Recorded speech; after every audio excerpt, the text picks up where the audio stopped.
right, welcome to the Active Teaching Lab. For those of you who signed up for a Teaching Effectively in Canvas, this is, I guess, our equivalent of a cross-listed course, right? Here's what we've done in the past with Teaching Effectively in Canvas. We would hold these sessions, 3 people would show up before the semester starts. Oftentimes, they had never taught Canvas before, and we would try to teach them everything that they would need to know to design a course in a 2 to 3 hour session, or if they were good, they'd come back to several of them. Good job, Tony. But still, it was overwhelming because you can't learn that much in that amount of time. So the strategy this year was to say, all right, in these first couple of sessions before the semester starts, we're going to give you things that you can use to survive, whatever you have, wherever you're at, and plant some seeds to help you sort of change and revise as you might need. And we're going to try to encourage you to come back to these active teaching labs, because learning scientists will have told us over and over with research, distributed learning is better than smashed learning or massed learning. So what you learn in a boot camp can be significant, but it's generally overwhelming. If you spread that learning over a semester or a longer period of time, you're more likely to learn it better. So I encourage everyone to grab a schedule and come back. We have these active teaching labs twice a week. They're an hour long, and they're pretty good from the feedback that we've provided in the past. All right, the active teaching lab. Where did it come from? Here's the story. Several years ago, the Teaching Academy and Doing Academic Technology said, you know, we have these things for faculty. We could have a paid consultant come and talk about how to teach, but oftentimes we have not taught these 300-level lab lecture courses, or we've never taught a lab course, or we've never taught in this department or that department or whatever. Let's just invite people who have taught in to come and share their experiences. And if we get more people in a room discussing that, there's a better chance that you're going to find somebody who has a situation and actual experience in that situation that is similar to what yours is. So, welcome to the Active Teaching Lab. Here we are. In the past, we are in the 9th semester, I think. We have done lots and lots of topics in labs. After the semester, we'll be 191, which is amazing. So far, we've had over 2,400 participants, which I think is great. And each one of these topics has some sort of technological element to it, learning technology, because I'm housed in Doing Academic Technology, and so that's part of my charge. And let's face it, technology is in the air that we breathe. It's everywhere. It's part of our teaching tools right now. So it makes sense. You should all have, when you leave, grab one of these, grab an extra one, hang it up in the hallway of your outside your office. We've also started live streaming these. So that little device in the corner over there is recording us. I think there's at least one person there. Hi, Janet. And I checked the audio beforehand. The thing that's fun about this is you should read these, because if you come, you can ask questions. We'll give you coffee, tea, bagels, cookies, etc., etc. If you're at home, you're just going to watch us eat, and you're not going to be able to ask any questions that are important to you. So it's better to come. That said, because we have all of these videos in the past, if you hear something that you like today, you can go back and look it up. If you say, oh my gosh, my colleague should hear this, you can go share that relevant video and say, hey, check it out. It's useful, it's worthwhile, and check it out. Like many of the programs on campus, one of the metrics that we are judged on is how many people come. So thank you for coming, and if you brought a buddy, thank you for bringing your buddy. Another way that we're judged is with qualitative and other metrics, quantitative metrics. So if you would please take a minute before you leave today to fill out one of the evaluations. We do take these very seriously, and we change things based on the feedback that you give us. So thank you doing that as well. Any other announcements before we start off about opportunities for teaching and learning? Let's put one out, and that is actually on the schedule because I think it's so cool. Next Friday, we're not going to have an active teaching lab because I'm involved in the Teaching Academy's winter retreat. The winter retreat, this will be the third retreat that's focused on the Wisconsin experience. The fourth one, sorry. And the fourth component of that is purposeful action. So what we're hoping is that in the spring, as people start thinking about spring break and they start thinking about summer internships, we can start looking at ways to encourage our students to go out and do meaningful work in the community for their lives and for others. So register for that. All right, so the way that we run this session is I will start off and I will list, I should say, agenda. And we'll go around and say, are there things that you are specifically here to hear an answer to? And our hope is that we put them on the board and we have the discussion today, we can say, oh, we're going to answer at least one person's question, here's another person's question, and that'll help drive the agenda. So instead of telling you things that you don't know about, hopefully something will be useful for you. Would anyone like to start? And then we'll just sort of go around the room one way or the other. All right, Tim. Hi, my name is Tim. I work in the English as a Second Language program. I'm kind of responsible for helping instructors connect with educational technology. I run a few Blueprint courses, and I'm here to contribute a little today, and also done a little today. So I'm sure this will follow up. All right, you mentioned Blueprint courses. I'm going to add it here, but we might not get to it because it's sort of an advanced topic. Mm-hmm. Good. Who's on either side of him? I'll go next. I'm Karen Skibble. I work in the Division of Continuing Studies that I do a program called Teach Online at UW. So if you're fully online and want to learn more, let me know. We have some spots available, but we're also offering a summer program in planning and designing a course and facilitating, and then we also offer them every semester. So if you're interested, let me know. I can send you details or just search Teach Online at UW on the website, and it will pop up, and I'm here to contribute and share some ideas that we talked about there, and then a lot of instructors, hundreds of them have gone through, so they've provided a lot of feedback as well. And they're great. It's a great course. I've gone through it myself, and you have? Or no? All right. Has anyone here gone through it?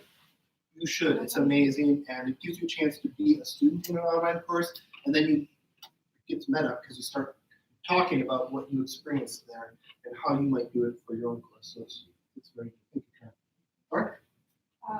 Karen used to be my friend until she decided she's going to go next. And I'm not going to be friends still. Course management.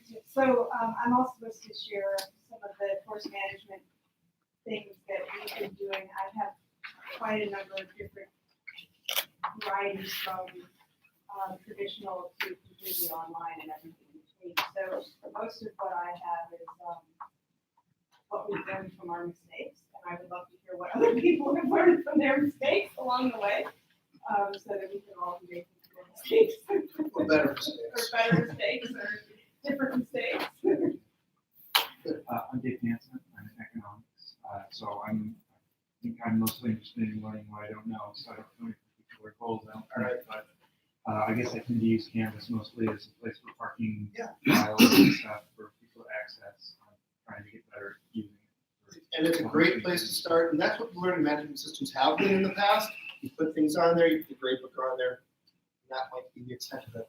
Canvas allows you to do more things, so people are adjusting. Well, hi, my name is Erwin Lars, and I am the TA for LSS for Learning Technologies. And so I'm always looking for things to bring back and share with LMS instructors. Jane Greenberg, I'm social work. I teach a large lecture, and just use it and hopefully get some tips about how to organize Canvas so it's easier for students to navigate. Good. My name's Kenny. I'm a grad student in the Kinesics department. I'm kind of just here to listen mainly. more just tips and tricks for, transfer courses and stuff like that. Because inevitably, I'm going to leave my position as a TA and my professors may need some help.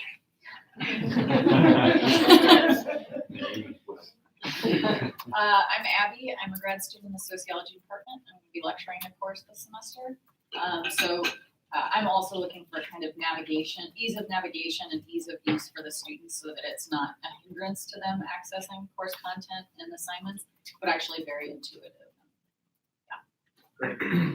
I'm Marina, I come from the Department of Astronomy. I'm only part-time in the DW, and I spend here only part of my time.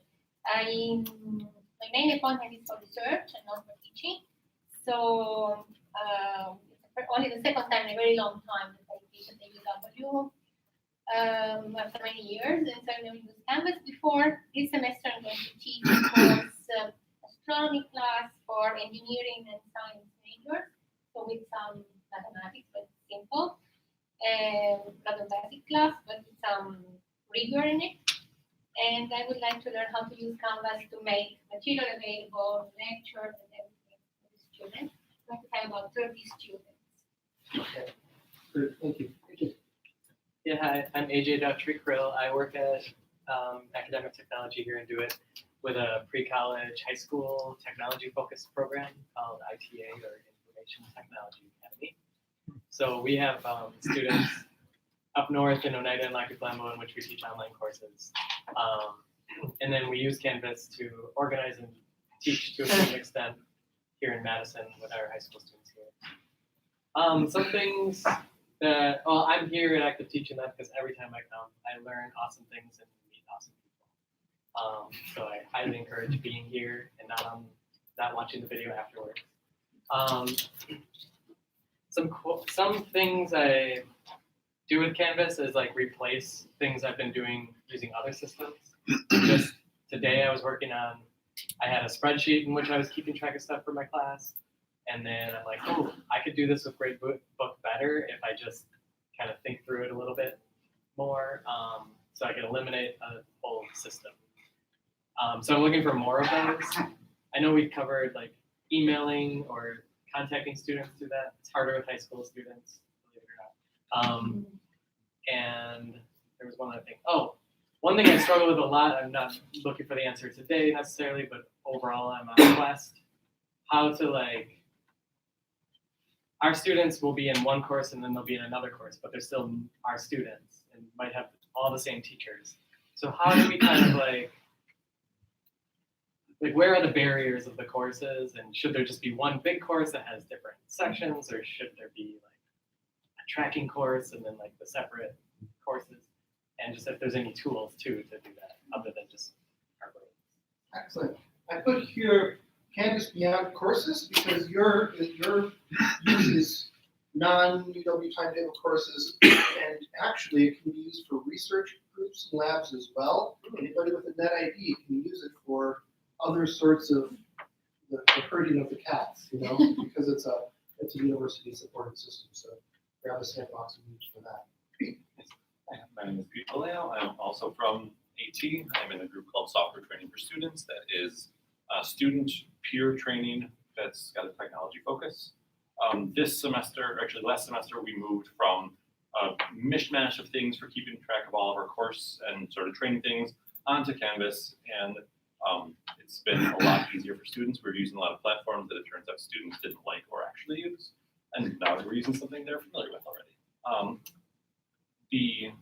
What I'm hoping to get out of this is just sort of things that I don't know, experience that I don't yet have as a person doing Canvas-y stuff, and also because so my partner's in the library studies, the iSchool here, and so she's been doing the online grad school program there, and being alongside her experience and seeing how her Canvas stuff gets used has given me a much better appreciation for how ramshackle it can be as a student to be trying to make sense of, is this a module or an assignment or a reading or a discussion? Does this person know what they're doing and actually group things meaningfully, or are they just throwing things at it and seeing how it goes? So getting a better sense of the kinds of things people are doing and the things that they are being on the receiving end of the prescriptive side of the AT world is hopefully going to be illuminating and helpful.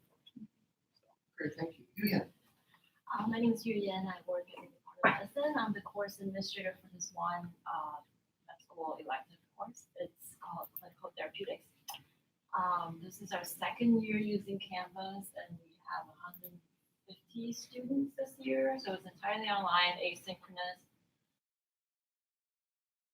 It has been going pretty well. And I think the structure that I provide for the students, except for tracking.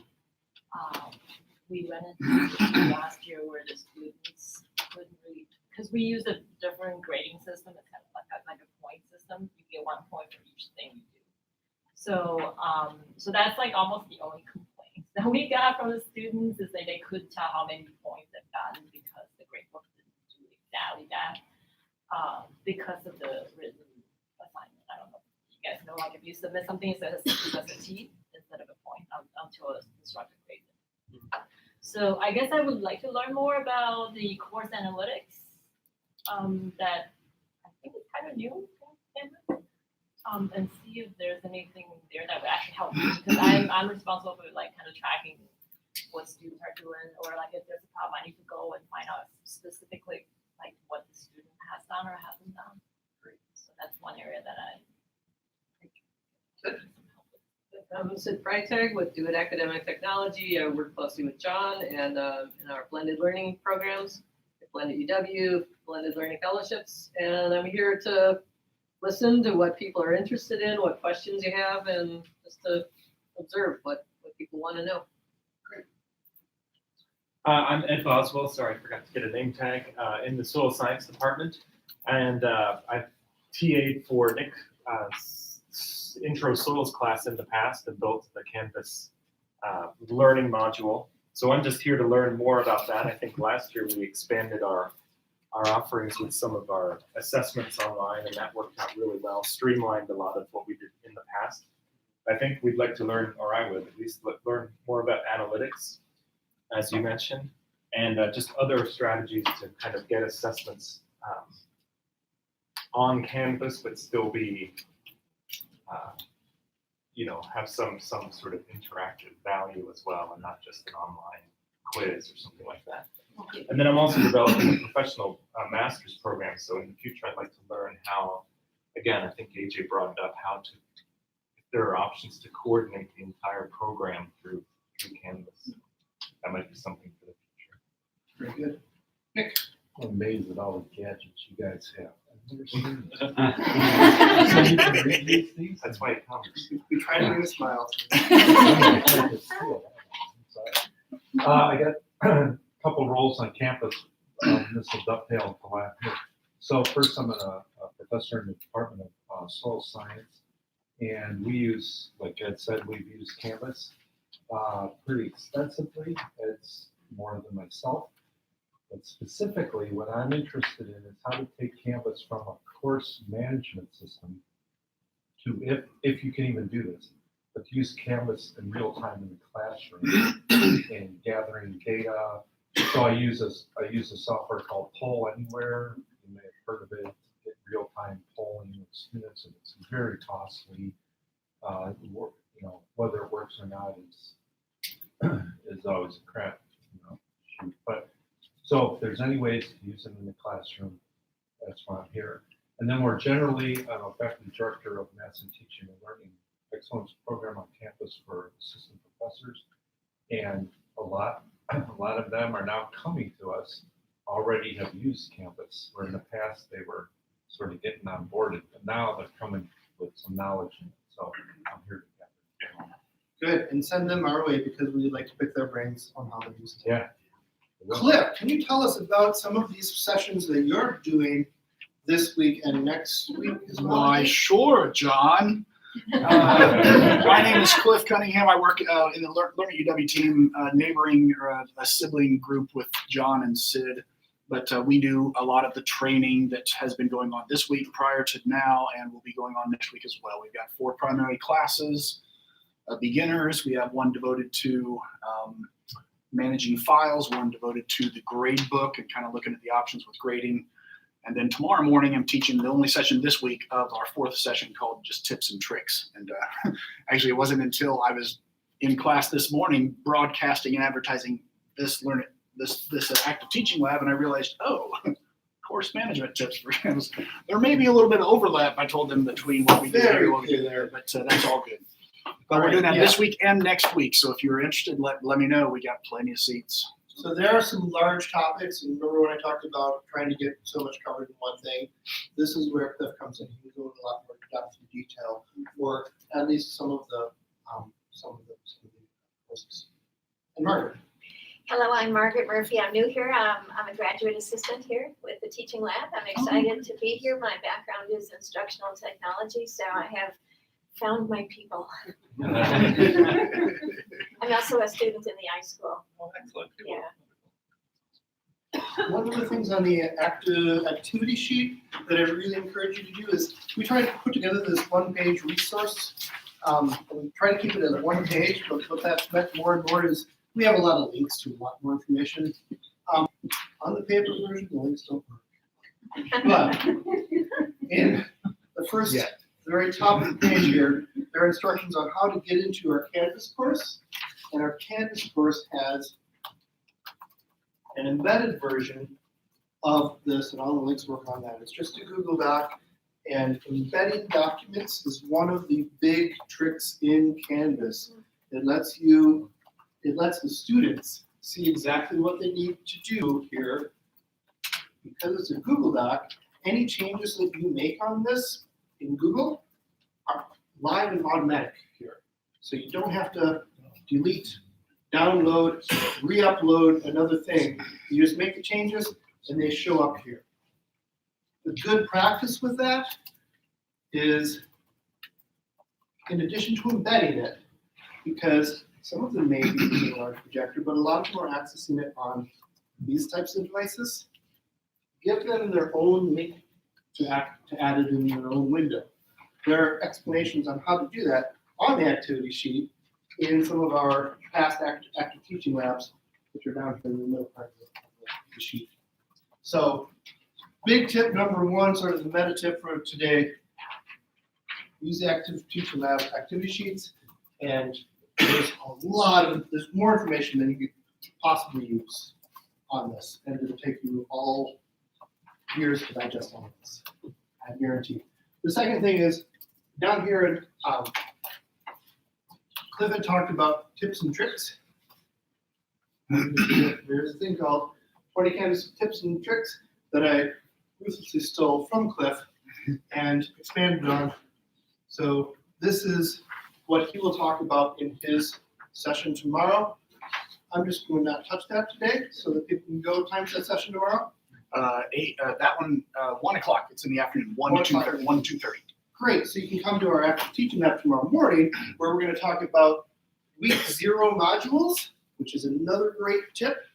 The week 0 module tells your students what they need to know to succeed in your course. And this, talk about navigation, this is a really good example of that. There is a link. Is there a link to the templates on there?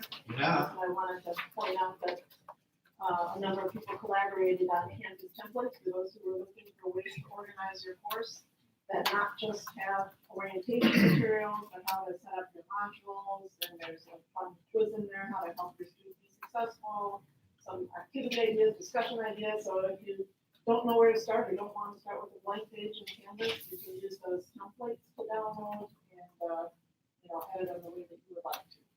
Gives you a good start on your course online. Can't come to tomorrow's session. You're already in there. You can access it here, and this gives you all the information on how to get into the templates.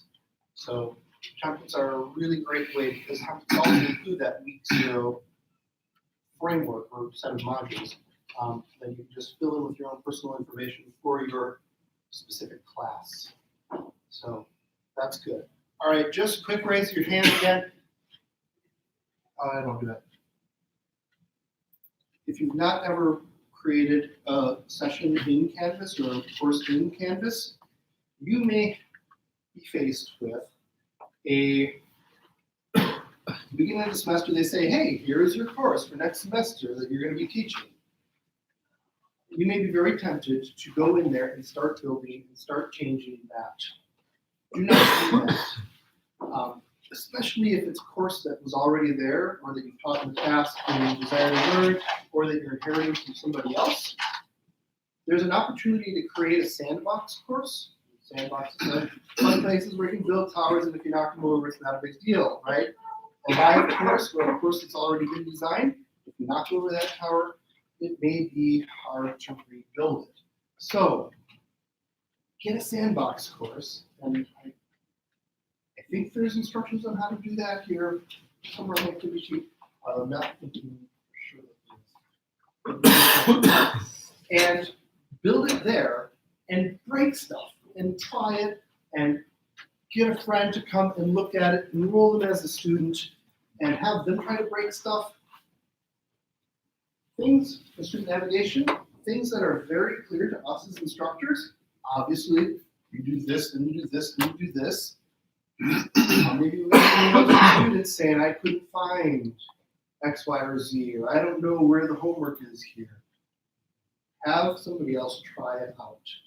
And the bonus is, if that other person is an instructor, you could be their test guinea pig and try things out for them.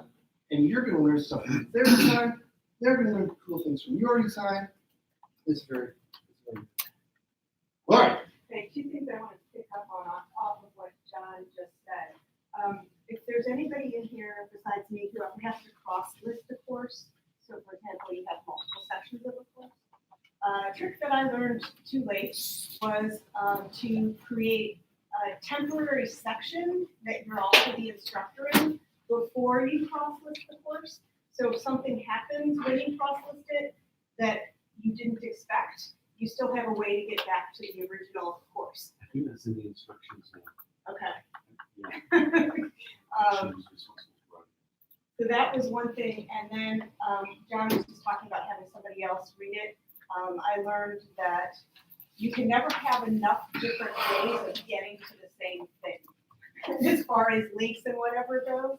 And I've actually found it most helpful to have my spouse or my child read through the stuff as opposed to another instructor because they think differently. And they'd be like, wait, where do I go from here, or what is this? And that's helped me see all of those things that I missed. One of the things that I talked about at the beginning was distributed learning versus mass learning. This idea of it's better to learn little pieces of things throughout rather than one thing all at a big time. And if you've ever tried to learn a musical instrument, that's very obvious, right? You can't just sit down and try it for 12 hours and be good at it. You've got to do the 12 hours over a longer period of time. Another thing that is really good is this idea of universal design for learning, and that is providing multiple means for people to express, well, to become engaged. We as instructors have the thing that we went and got a PhD in and love so much that we decided to teach it and dedicate our lives to it, right? A lot of your students don't have those same motivations. Multiple means to engage them, multiple means to represent the material. So if I see something visually, I can probably get it. Somebody else might want you to hear it. Somebody else might want you to read it. Having all three of them as options, fantastic, because that reinforces all of the other senses. Third one is multiple means of expression. So if I can write a paper, that's great. I can express myself well that way. But one of the other ways for me to express how I've learned something or how I've understood something, can you give me a project to demonstrate it? Can I create a video? Are there other options there? If you make a rubric, and rubric's a great tip for course management, right? Use a rubric, it makes grading so much easier. The speed grader, fantastic in Canvas. Big step up from Moodle and Desire to Learn.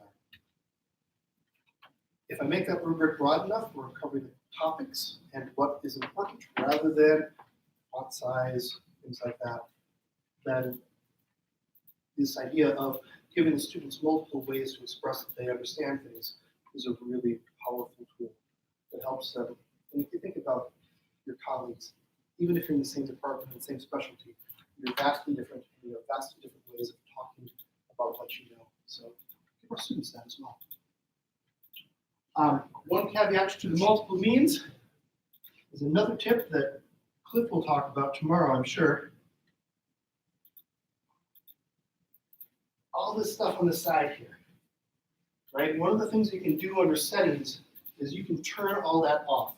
Now, if you look carefully, you can see that some of these are dark, some of these are gray. As an instructor, I can see all. The students only see the ones that are dark, right? I will always turn off pages and files. I think the page organization system in Canvas is terrible. The file organization system in Canvas is terrible. Students get really lost if they have to navigate through the pages and file systems. So just create the pages. They can see the page of the week or the page of the day. And in modules, they can get all of the pages, and the organization is much better in modules. But hide these elements. Nick? I think you just answered it, John. I was just looking for a brief sentence on what the files and pages were. Like, it sounds like it's just everything you have on Canvas. It's just by page or by file. This might not be a great, well, I guess it is. So it's like at Learning UW when you used to have to upload your Exactly. PDF or Well, all the catalog. Or anything, so this is pages, anything that you create, Okay. they see. Now, there aren't a lot of different ways to organize these things. So the way that this is where like the naming convention, this is another big tip, write it down. Naming conventions, very important. Be consistent, be clear. Don't do week one, or wait. Because week one doesn't give you any information. Do week 1, short topic summary of what is week 1. Be consistent in your naming there. And if you need to organize things alphabetically, like pages isn't actually so bad because you can change by creation date, things like that. Files, I don't know if we have any files here. It looks like a file folder system, but it's not. It's not great. So, which gives us back to the idea of embedding documents. If you use Google Drive, their file organization system is so much better. Box, also much better. Not as good as Google Docs in my opinion. Also embedding, using Cultura to embed videos, do not upload videos to this, or Right. you're gonna run out of space, you can see you only have 1.1 gigabytes. So Cultura and embedding your videos into Canvas is the way to go. Don't put any videos in there, it's fine. Kaltura Media Space is the campus's prescribed preferred media server. It is specialized for streaming video. It's very powerful, it lets you do a lot of cool things. And yeah, those really high, heavy, big file videos, you can't put many of them if you try to upload them here. Kaltura lets you do that. The nice thing about, we're sort of skimming around this idea of modularity. In Desire to Learn, in Moodle, it may have been, we just uploaded everything. And if Moodle was ever down or broke, everything was down and broken, right? If Canvas breaks and I embed things with my Google Drive, I can still hold class and just share out the links from my Google Drive. I can still have the videos from Kaltura by sharing out the links to that. Google and Kaltura and Canvas all break. It's a different story, right? But the internet breaks, just go home. Good. Other thoughts, questions in the front? Things that we haven't hit on? I think the one tool, I don't think it showed, the one that the faculty and I showed them, I think it's the Lesson in the Universe. Yes. The one called Map is Done.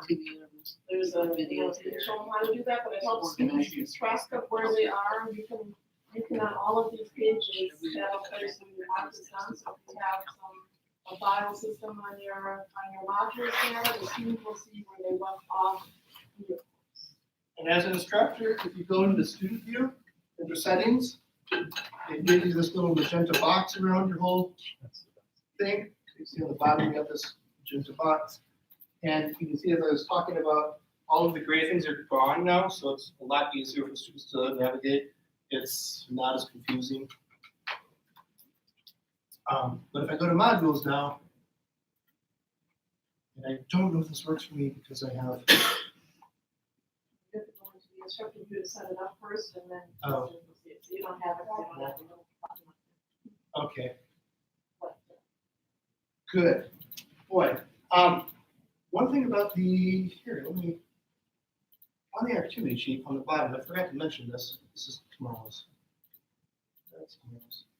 That's today's. On the bottom, the other reason you should open this up is you've got these sort of space to other ideas and questions and collaborative notes.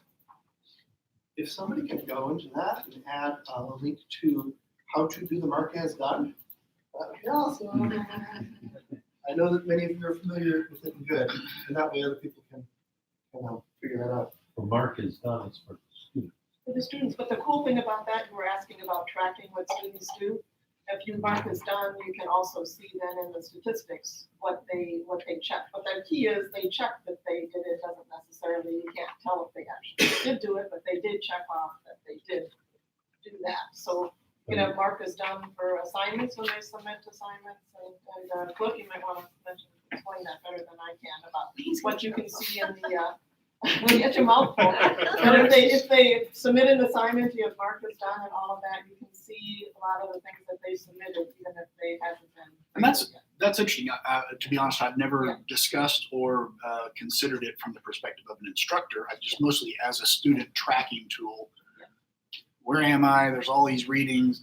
Oh, green check mark stops there. Now I know the next one in line. So Right. that's Go good. to the statistics of the student, you can also see some of that in the back. Does it put a timestamp with that? I don't know if it works. I don't think. Like, is it in the courses? Yeah, but you wanna show me, come see me later and I'll. Yeah, I was gonna say maybe when the instructor goes to see every one that of my they courses. did it, there's probably a logging of some kind that shows a That'd be line nice item. from the instructor standpoint to see when my students are doing certain things. Yeah. But what's an example of that? Because you would have something, if you had a quiz on Canvas, for example, then you would know if it's done or not. But it's more for the student tracking it? Well, and this way, and again, I'll let Karen have her own reasonings. I typically attach it to readings when there's like a page or there's files, and the students again they're reading a lot of stuff and they're trying to keep up, and they have it shut down real quick and they leave and they can't remember, wait, where was I? So it's a quick track. So if you put a supplemental reading, let's say, then you would know if they've read it. Correct. But you're right that if it's any of those assignment type items, by virtue of having submitted the assignment or taken the quiz, then it shows up as, it's done for them and it shows up in the gradebook and you know that they're done. Yeah, I like it. And that's a good way to see if they're actually going through the things that you spent a lot of time and energy creating. So it's good feedback for your, was it useful? Did everybody get an A and nobody read that? So do I really need to do it? So like in our course, like I said, we have this point system, but not everything in Canvas is gradable. So some activities like going to a page, we want to make sure they go to that page, but we can't grade it. Right, so we put a markers down on that page, so they have to physically check it before we let them go to the next activity.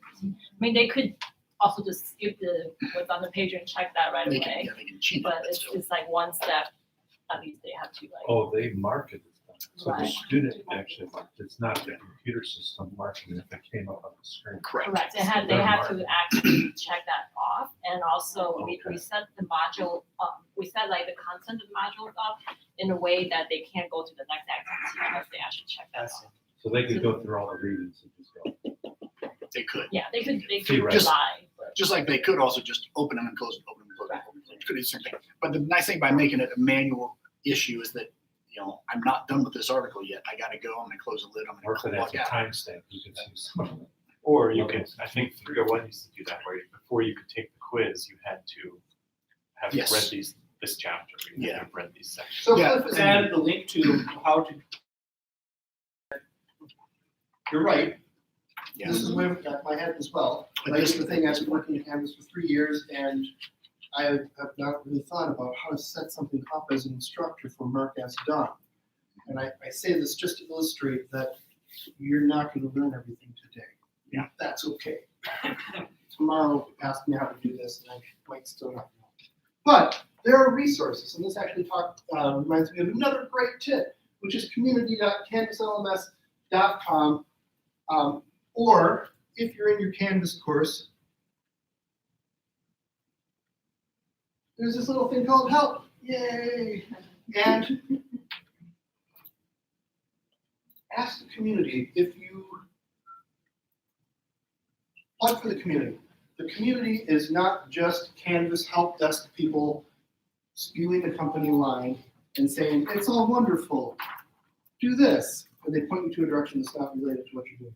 The Canvas community is a bunch of instructors, some Canvas employees as well, but they are trying to do things. They're running into walls because Canvas won't let them do this. They come up with their own workarounds sometimes. They grouse a lot about why isn't Canvas fixing this really obvious thing that should be fixed. So, it makes you feel good because you're not the only one who's facing that trouble. And that gives me great joy, even though it also gives me great frustration because there are some things that Canvas just does not do well. And we have to figure out ways to work around them or ways to do something else because we can't. And maybe that's another tip as you're creating and redesigning and redoing your course. Be kind to yourself because there's a lot. It's easier than it could be, but it's not as easy as Tell you that student view is nice though. I mean, Yes. any changes you make, it's a little cumbersome, but you go back to that student view and see if it worked. Now, the student view will not work if you have embedded documents or you want those students to upload a Google Doc, for example, in an assignment or a box doc, because in that student view, that student does not have any associated UW-Madison box account or UW-Madison Google account. So those things don't work. And that's why it's good to have a live human, whether it's a colleague or a friend or a graduate student or somebody. But quizzes, you can take your own quizzes, you can review the assignment as it's gonna look, at least, yeah, so that's true. But yeah, it's reassuring, you're not just putting it out there. So one of the other tips that I want to talk about, and actually, I don't want you to talk to, is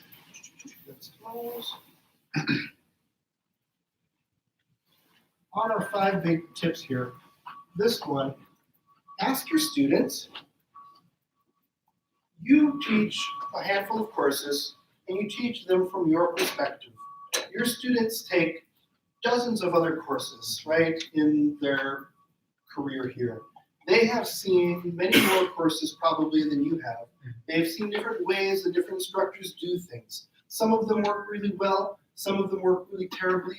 Yours might be the ones that work really well or terribly, or things that you do might be really great for them and some might be really awful. You should know whether they're good or bad. Ask your students, give them points. Save some points to have them reflect on their learning. This encourages metacognition. They think about what they've learned, right? We want them to do that. That they go over it and they get an extra 2 points and they give you some feedback on it. So it'll help make your class better next semester. They feel like they're doing a great deed for their students, for next semester's students, so they don't have to suffer as badly as they did in your class. And it'll be, it's a great way to get feedback, say, hey, what are the things that other instructors are doing that you love, or what am I doing that I should not do or should change? Give me some alternatives. That's a powerful one. Just as we learn from each other here, they've got even better eyes. And what were the big things that came out of yesterday is that everybody was like, Rory just taught a week 0 module yesterday. So he and we were going to another one tomorrow we'll be back to, but just hope some of the big things that came out of yesterday's session for you. Wow. You are welcome. Anyone else want to be put on the spot? I had quite a few instructors that were not familiar with the campus interface. So sometimes getting them work, In modules here, things like, how do I create these? where do I need to go to find X, Y, or Z? We talked about cleaning up and All right. course navigation. So let's just actually walk through that real quick. So I go to settings in my course. All of these things are maybe currently black. I can go over to navigation tab on the top here. And it's a drag and drop these items to reorder them, so I can change the order that the students see them. Drag items below the slide to hide them. If I'm not using eJournal, I just drag it down here, and now it's not when I save it. Another big tip: save. That's On the very bottom of the paper, if you don't see it, hit save. And now you'll see that eJournal. It's not here. Cliff. John, what is the difference between the dark black text and the gray text in the navigation bar there? As an instructor, I see gray text. In student view, I only see the black text. Wow. I'm sorry, I was playing along. So Too you far. can change them, rearrange them, and if you're not using them, Get them off. And it's worth noting that if a student doesn't see it, it could be because either you have manually hidden it or because nothing is there yet. If you may let them see quizzes, but if you haven't yet created a quiz, or I should say you haven't published a quiz, it's not going to show up for the students either. So Canvas has kind of an intelligence built in like that. these check marks, green. Green means go. Green means published. The very last thing we did yesterday, I shared with my participants was you go to settings. And you click your validate links and content. Oh. That checks the entirety of your course for all links, and it tells you things like, hey, you forgot to publish this, or this link is not working. I'm afraid actually it's me. Go for it, John. All right, how many dead links do I have? How many unpublished content pages do we have here? Take a while. Yeah, okay. It does take a while. While we're Will it check in like the doc? Can you do that? Like an embedded I don't know. It'll just check on the actual Canvas pages. And I don't think it checks links in non-published content either. Before But I you don't post want it. to, I don't always publish everything Right. right away, but I do want to change links. Okay, well, this is going, AJ, you got a question. Yeah, this is separate, but I mean, we're running out of time, so I want to ask it. Great. For the grade book, I think it's the new grade book, but it has all sorts of colors and icons, and I'm like, oh, you haven't submitted anything. I'm like, oh, wait, no, it's yellow. That means you did, but it's hidden behind this wall here or something. Is there any resource to like a legend for all of the different things? Not a community. Let me put that on hold just for a second here and say 29 broken links. All right. Wow. Good job. I did not check that. I did not know that. So if you click on it, it fixes it? It tells you what he thinks is wrong. You can go in and And they might not be broken, it might just be that Canvas couldn't traverse Right. Okay. the path. because of those We'll permissions. just assume that. See if I can- Great book. Good thing to talk about here. Under, is it apps where we can turn on the new grade book? Wait, why am I in anatomy and physiology? What happened here? This moved into somebody else's course. Did you follow? That's funny. Follow the link.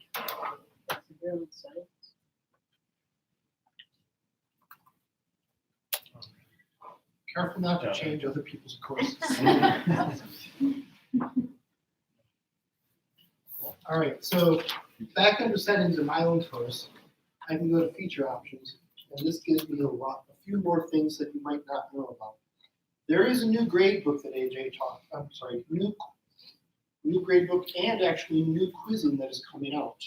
So different features. But look, quiz is next. It is an option here, I believe, for everybody.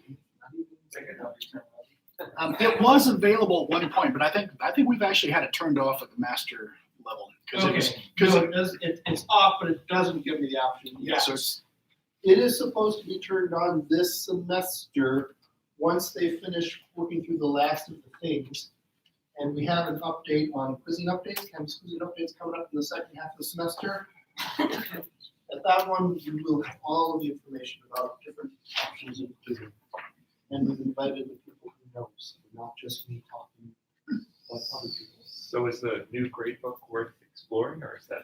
The new gradebook is worth Something you exploring recommend? because it helps you keep track, both by color coding options, but also there's this fun crosshairs thing, because sometimes you're looking at one particular grade and it's for somebody over here, but you can't quite see who they Right. are, and as you try to follow to the left to the name, you get lost, and you skip a row up and down, and so you're like, well, I think it's this person, but I'm not Right. sure. Now there are crosshairs that will help you keep track of, this is the assignment, this is the person. So if you turn that on, does that then Just like that. takes your existing gradebook and? It's kind of cool. It's like it's you can turn it on, turn it off at Oh, any okay. point, multiple times, and So it's really like try that. them out is what I'd say. Okay. So it doesn't change. There is no save thing on I this do not page. believe so. I believe so. The Does difference it is, change what it looks like to the students?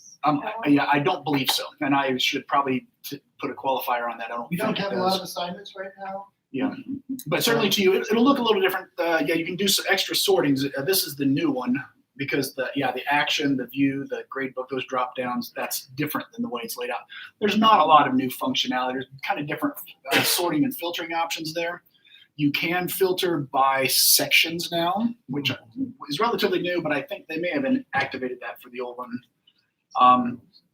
If there's a gear icon on the far right, John, that opens up a new feature which you could discuss, and that could take a while to explain anyway, but late policies for either missing or late submissions. This is the only thing. If you add or manipulate any of this content, this will prevent you from toggling back to the old gradebook. Because this is new functionality there. But otherwise, yeah, it's a course by course basis. Just go in if you want to try it, peek at it. It has no impact on your course or your assignments. It's just a different look. Does it give you any more assessment on the student? I don't believe so.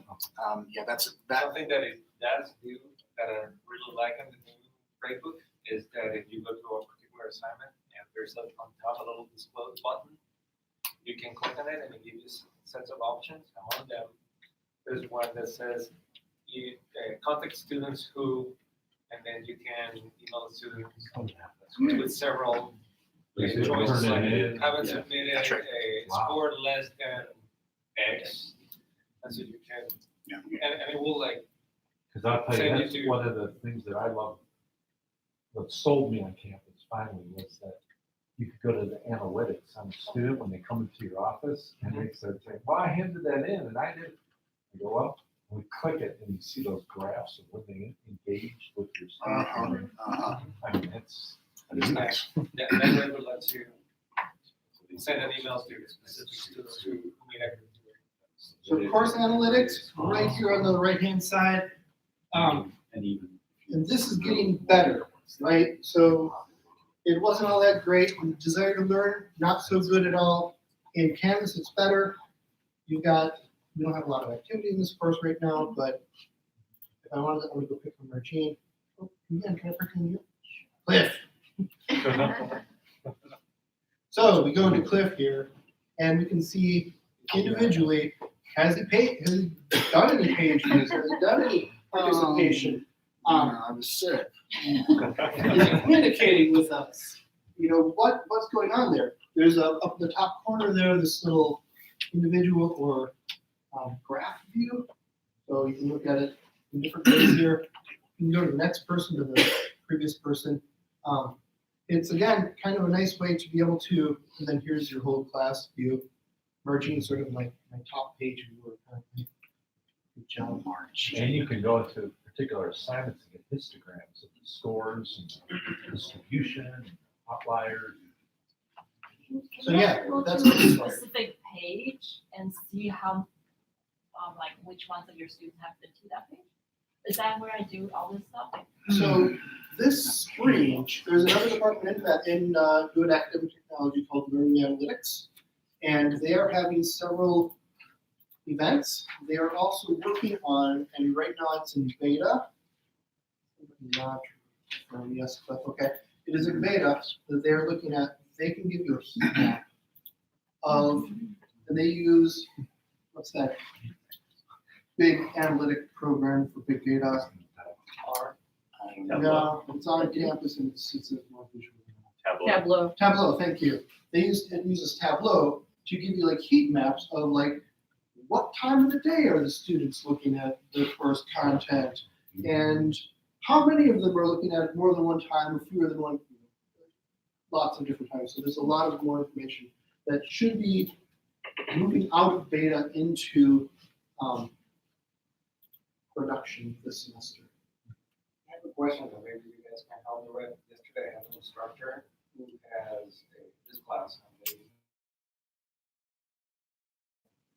but they also have a second meeting time that is for discussion, and then the professor takes care of the lecture, and the TAs take the discussion, and she cross-reference and merge all the discussions with the lecturing, and now they're having issues with roll call, and I'm not sure how to fix that. Because they're great, they get a point for coming to the lecturing, and they get a point coming to the discussion, but now that they're merged, they can't. They can't. Give each, and so I don't know how to solve. Yeah, we can talk. I'll tell you, I mean, we can share whatever little I know, but maybe a separate sidebar, because it's a lot of guessing. So there are things that Canvas sort of globally as a product can do, and then there are things on UW-Madison campus that administration decides this should be turned on, this should not be turned on, things like that. So there are some things that Canvas can do that you're like, oh, I just Googled this and here's the solution, and I try it here at UW-Madison, and it doesn't work because things are turned on. One of the things that they're still worried about is in roles. So in settings, or I'm sorry, in people, you can have these people and all of your students, they automatically get added to your course based on what the registrar's office has to say as a record. So in Desire to Learn in Moodle, you could, as an instructor, go in and add an extra person. You can no longer do that because they have to pay the registrar's office, who then updates the list, who then sends it to you. They don't even send it to you, they just make changes here automatically. So there are things when you start to merge sections that you will not be able to do because you are a principal instructor rather than a teacher as a role. And there are several different roles here. Right now I've just got student and teacher, but there are many more. There's a KB document on what they all mean, but as an instructor, you may not be the teacher, you may be the principal instructor. Your TAs may have a different role. The support person in your department might have a different role. It's confusing right now, and until you memorize it all, it'll always be confusing because there's just so many functions that may or may not be granted out to individuals, and they have to pick a few basic roles, and there's just never going to be a perfect combination. And you're still negotiating what those are, so and maybe that's the last thing. Yeah. Unless there's something else somebody wants to talk to me afterwards about. But I'm going to say, in Desire to Learn, we updated Canvas once a year. And maybe if there's an emergency break or something, something happened, terrible critical failure of Canvas or Desire to Learn, we do one at semester, right? Canvas, every 3 weeks, they roll out a new version. So it is a constant change for us to keep track of, and it's also frustrating for instructors. The students seem to have it pretty easily. A lot of them, by the way, are using the Canvas app here. So another tip, take your course in the Canvas app, see what it looks like. A question on it, I just was, now there's an apps, external apps. Yeah, boy, go play around with it in your sandbox and add things if you can, and don't add things if you. It's a massive massive cottage industry. I mean, 300 plus companies out there who want to get a piece of this pie, and they're going to try to create their software that does cool things in your Canvas course. The modularity of things is good and bad. Learning UW cannot possibly support them all, so proceed with caution. But, Right, well, Amazon has one here, which is worrying. Thank you Yeah. for coming. We're out of time, and we do have this room for another half hour, but I want to be respectful and let you go if you need to go. I do ask please take a second and just check some boxes. If you have ideas for labs that you'd like to see, write them down at the bottom here. If there are other questions that you have not gotten answered, that you have, man, I wish I could have that question answered, write it here, add your email, and we'll get back to you on it. And thank you for coming. Those of you who have experience with Canvas, who came to share, thank you for sharing. Look at the activity sheets. One of the things we didn't get to today was on the activity sheet, Karen has a lot of examples, not in the paper version, but check the online version of it, and there's some good stuff there. She sent it to me like 10 minutes before this session. So it is in there though, and you're able to see it. Again, thank you all for coming. We're having lunch tomorrow morning on week 0 module, and grab a schedule, come back, bring your